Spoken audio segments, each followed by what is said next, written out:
Inside the sun, just beneath that golden glow, is a nuclear monster with secrets so extreme, scientists still don't understand them. One wrong eruption and Earth could be thrown into darkness for months. We are about to go inside the sun, and what you will see isn't just beautiful, it's terrifying.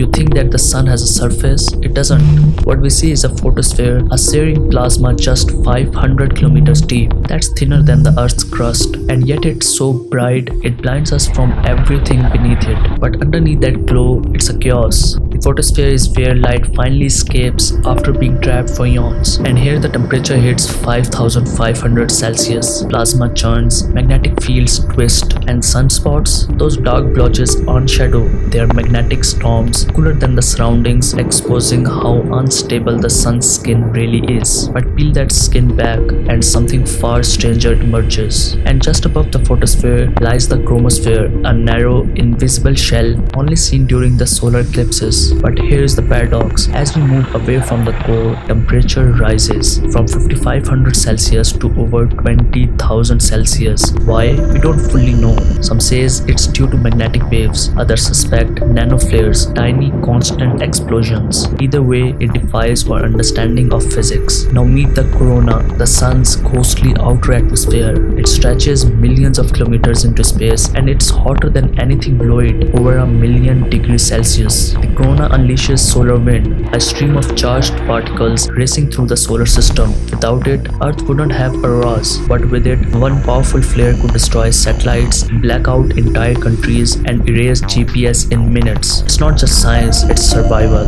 But here's where the things get even stranger. If it takes a photon 1,000,000 years to escape the sun, how is sunlight reaching your skin right now? The answer lies deeper, in a cosmic relay system that turns the sun into the most patient engine in the universe. Now let's dive inside the sun. The connective zone is like a churning sea of fire. Hot plasma rises, cools, and sinks, carrying energy outward like a cosmic engine. These rolling plasma cells, some the size of the continents, pulse with energy for weeks. This is where the sun breathes, and this breath doesn't just warm Earth. It rides your weathers, powers your oceans, and drives the winds you feel on your skin. And below the convection is a radiative zone, a place so dense light can't escape.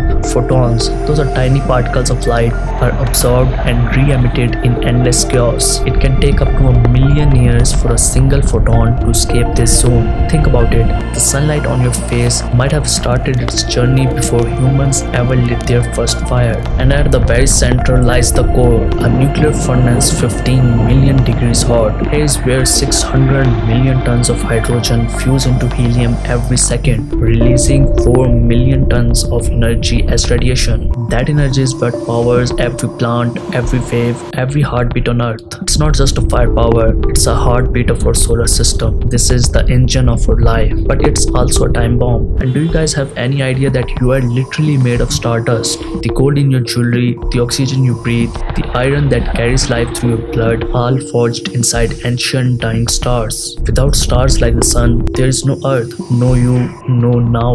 That makes the star your ancestor. But even stars die. In about 5 billion years, the sun will run out of fuel. Its core will collapse, its outer layers will expand, and it will become a red giant, engulfing Mercury, Venus, and maybe Earth. Then it will shrink into a white dwarf, a smoldering ember in the dark, and everything you know will vanish. But you don't have to wait for 5 billion years. The sun has already shown us its fury. In 1859, the Carrington event erupted, frying telegraph systems worldwide. And if it happened today, it would shut down the internet, satellites, GPS, power grids in hours. And scientists say we are overdue. One flare, one solar bullet, and modern life could pass. The sun isn't just a ball of fire, it's a ticking nuclear engine, a paradox that challenges physics and the force that made you possible. But how exactly does this raging sphere stay alive?